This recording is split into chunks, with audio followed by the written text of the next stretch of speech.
Let's take a look back at what the side yard looks like in July 2025 growing season.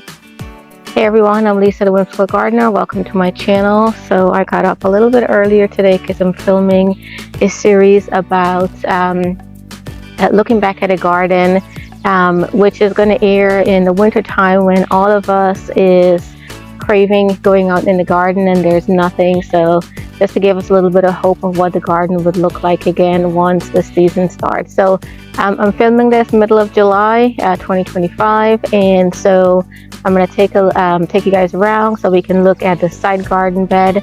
I did do a tour of this bed in a previous video, and since then things have exploded, as you can see from the back here. So I'm going to start out with a little bit of an overview of what the bed looks like, and then we'll go into some individual plants as well. Would love if you can please subscribe to the channel, like and comment as well. All right, let's get started. I'm going to start with an overview of what the side garden bed looks like, and then we'll go and we'll take a deeper dive. So the front of it here, I just redid that bed and took out the feverfew and planted some echinaceas and some other things. I love this view, just amazing.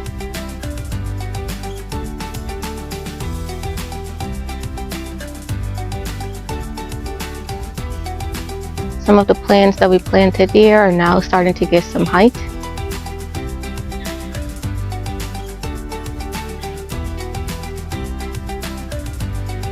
I'm going to show you the good with the bad as well. And as you can see, you see the bad over there? That's all weeds that I need to come back and take care of. So we should have some overcast day, and that's my plan, is to do some weeding.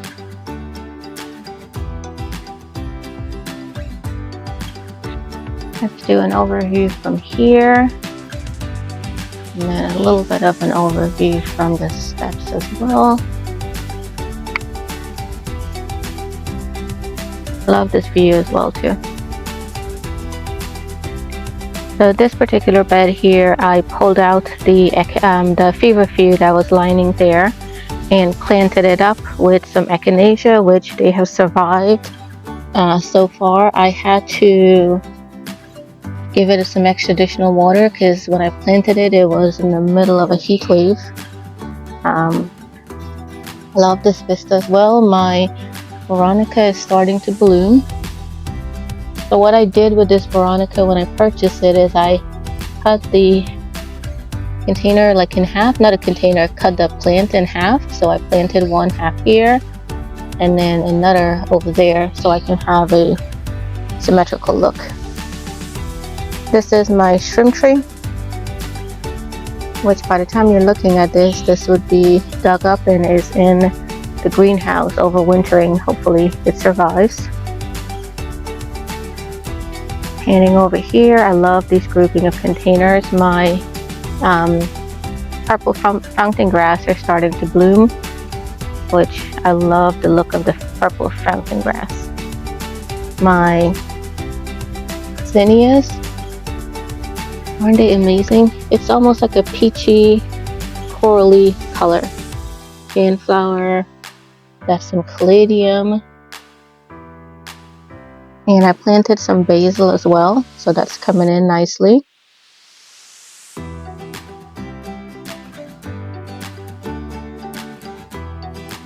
Going down, I'm going to go this side first and then I'll come back and go that side. And again, you'll see the good and the bad and the ugly with this. So more feverfew, and these echinacea I planted from seed, which at this point it's impossible to not have any disease on them. I think this is spider mites that you see on the leaf, but that's normal that time of the year for us here. My dara is going strong still. Wish you can see this in person. It's so beautiful and so whimsical.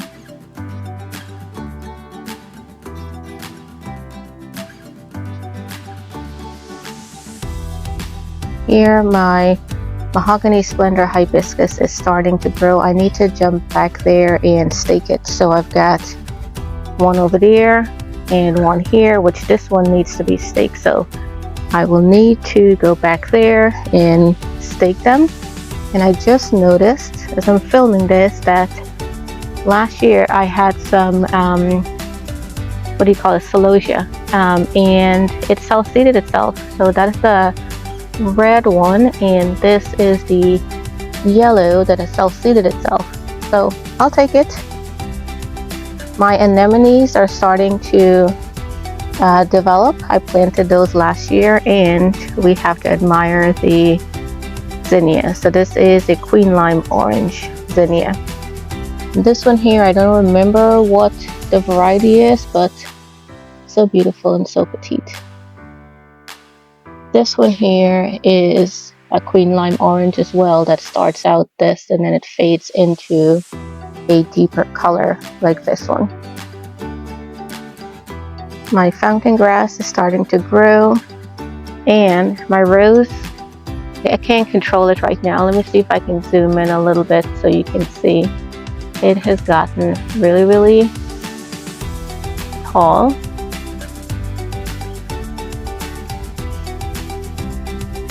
That's the best angle I could get of it. Super tall.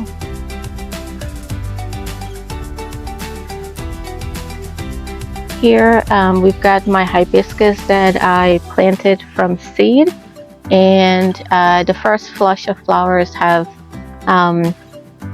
is gone, so now it's gearing up for the second flush. I'll insert a picture. I'm pretty sure I have a picture of what it looks like. And here, this is my red twig dogwood, so this will look really nice in the winter time. I have some celosia here and another echinacea. I don't remember what this one is, what the name of it is. Here I've got a grouping of autumn joy sedum, and one of them was a variegated version, which is this one over here, but I noticed it's reverting back to a regular version, so oh well. This is my coreopsis, so let's take a minute to just enjoy this. Oh my goodness, this is so pretty.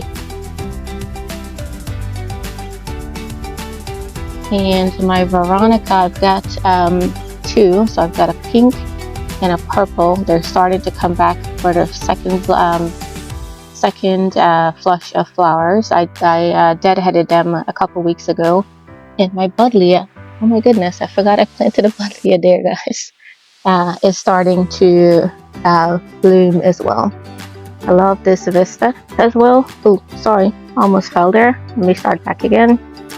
I love this vista here. So I planted this, what is this called? Canna lily.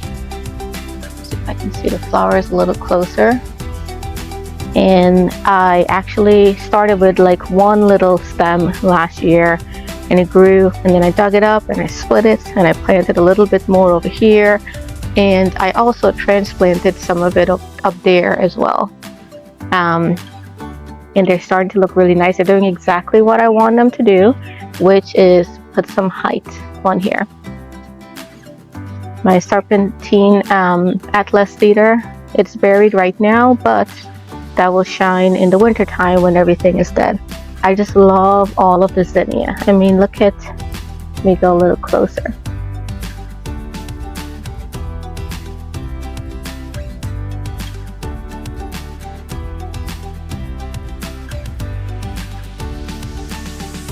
This one here is a little bit more mature, and look how it, let me see if I can get it to focus a little more. Look how it spreads out when it's more mature.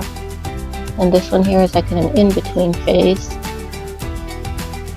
Now my prized possession right now are my amaranth, which are starting to grow their amaranth. I think you call them flowers. I'm not sure what you actually call them, but I went ahead and staked them up a couple of days ago because I want them to grow with a little tassel, the tassel down. So we'll see how those look. More Japanese anemone, this is my artemisia, which I need to trim these here, and I'm going to put them in water so they can grow root, so I can grow new plants to plant out next year, because these do get a little stringy, and I usually just root them in water, plant them, and then plant them back fresh. I like this vista as well too. I know it looks like a jungle, guys, but I like this view. My echinaceas are still hanging on, so these have been blooming since, I would say, beginning of May maybe. And I love these flowers because they just last a really long time, so that's great. Panning over here, more echinaceas. My celotias, which self-seeded themselves, have started to flower. And these are my Canterbury bells that I am growing on year 1, and they will flower next year. And I love this view as well too. This is all of my zinnias that are growing. Majority of it is the Queen Lime Red, which, oh my goodness, guys, look at that. Absolute perfection. This one is just starting out. And then I've got some raspberry ripple there. I've got some sedum that I split. Back there is a Miss Kim lilac, I believe. You wouldn't really see it now. And I planted some hyacinth bean, which is growing up the rows right now. I know this looks a little dysfunctional, but it is what it is. I need to come back here and stake, which I started the process and I didn't finish it, with staking the zinnias. And then back here, let me zoom in a little bit, is the rest of my amaranth, which you can see these are starting to tassel. So beautiful. I'm going to be growing this back again in 2026. More zinnias over there. These here are the raspberry ripple. I'm sorry, the dwarf zinnias. Salmon. And I've got the yellow as well. And then of course more of the Queen Lime Red. Now I did allude that I have to show you my messes, and this is my jungle right now, which, as you can see over there, that's all weeds I need to get going. It has gotten a little bit out of hand. I'm not gonna lie, I've never had it that overgrown, so I do need to do some work with that. But it's in the back of the bed. We don't see it that often, so I'm not really worried about it, but I really truly do need to do some work with it. Moving on to this side of the bed, I want to show you my lisianthus that I started from seed. This is what the flower looks like when it opens up, and when it gets to be a little bit more mature, it fades into this. Lisianthus, if you are not aware, they do take about 30 days for the seed to germinate, about 6 months for it to even get about 1.5 inches tall. And when you plant them out, they're pretty slow growers, but as soon as the heat hits, then they explode. And they do have about a 2 to 3 week space life. I've found that they last really long in a vase. This container, I have some sedum and some Canterbury bell that I am growing along this season that will flower next year. Moving along to this side here, I've got some lamb's ear, which, I mean, they are majestic looking. So again, I have to continue this. My goal is to continue the lamb's ear all the way to the bottom of the bed. So I have to get in there and do some work. Here I've got some echinacea, and this is my rudbeckia.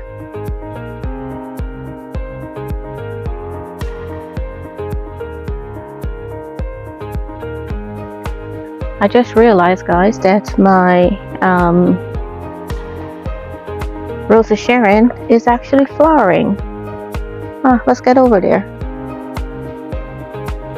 So this Rosa Sharon, interesting, Oh my goodness, this is so beautiful.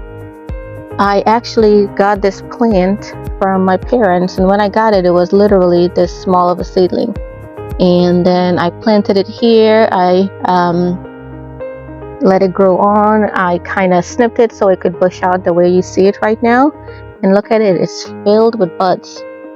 And apparently this sells seed, so I wanted to sell seed because I want a lot of Rose of Sharon in my yard. Look at the foliage, so beautiful. And the flower, let's go once again. Oh my goodness, so beautiful. I need to find some other vocabulary for me to use other than the word awesome, beautiful. Put any suggestions in the comments. Alright, I'm back here on this side, more lamb's ear. This is a Rose of Sharon that we just looked at. But again, I love the view on this side. And this echinacea, this is on my neighbor's side of the property here, self-seeded from the one that we had over here. It just grew self-seeded over here, and I decided to just leave it because I think it looks great. So we'll leave that. Here I have a iceberg rose that I found at Home Depot this year. Oh, and it's flowering, so I want to show you it. It's just beautiful, just delicate white flower. So I just think that looks really nice. And then more echinaceas, which these are coming to the end of their season, but I'm letting them, the flower head, dry. So I'm letting them stay like this so that the seeds can fall off and it could sell seed. And then I can transplant them to other places around the yard. My maple, let's just take a second to admire the beauty of it, the shape. I just love it.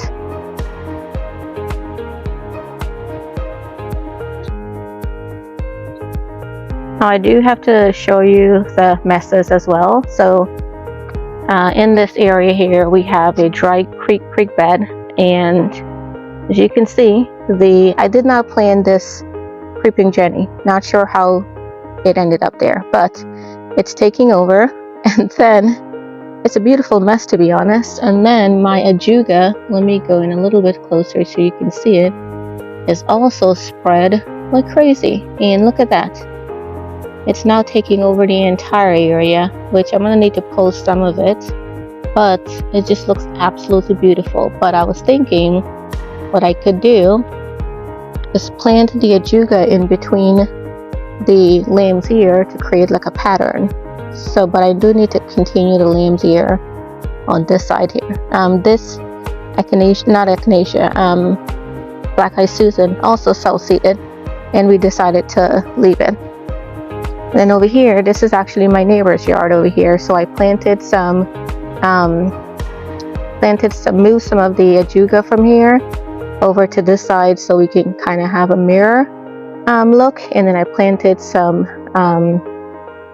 lamb's ear as well. I have wonderful neighbors. They let me plant their area even though it's not really my property. So I take advantage of that. And I love just making our space a little bit cohesive. I'm actually standing on their steps right now, trying to get a good view of our area. But finishing up the tour here, again, as you can see, that's all weeds. Oh my God. I've never let it stay like that. But you know, it is what it is. When I have some time, I'll come out here and slowly start pulling it out. It's going to rain a little bit this week, so the dirt will be a little bit softer, so I'll be able to pull it up. Wasn't that a great look back at what things look like in July, and give us all hope for what's coming up in the coming gardening season? I really adore it, and one of the things I really like is that this bed will not look like, or this area will not look like this again next year. With the new things I'm going to bring in, new seedlings, new plants I'm experimenting in, it's going to look a little bit different. Your basics will be there with the perennials, but my annuals, I typically shift them around, and then I also sometimes shift some of my perennials as well. Would love to see if you have any pictures of your garden during the summertime and what does it look like. Would love if you can please subscribe to the channel, like the video, comment as well. Until next time, happy gardening.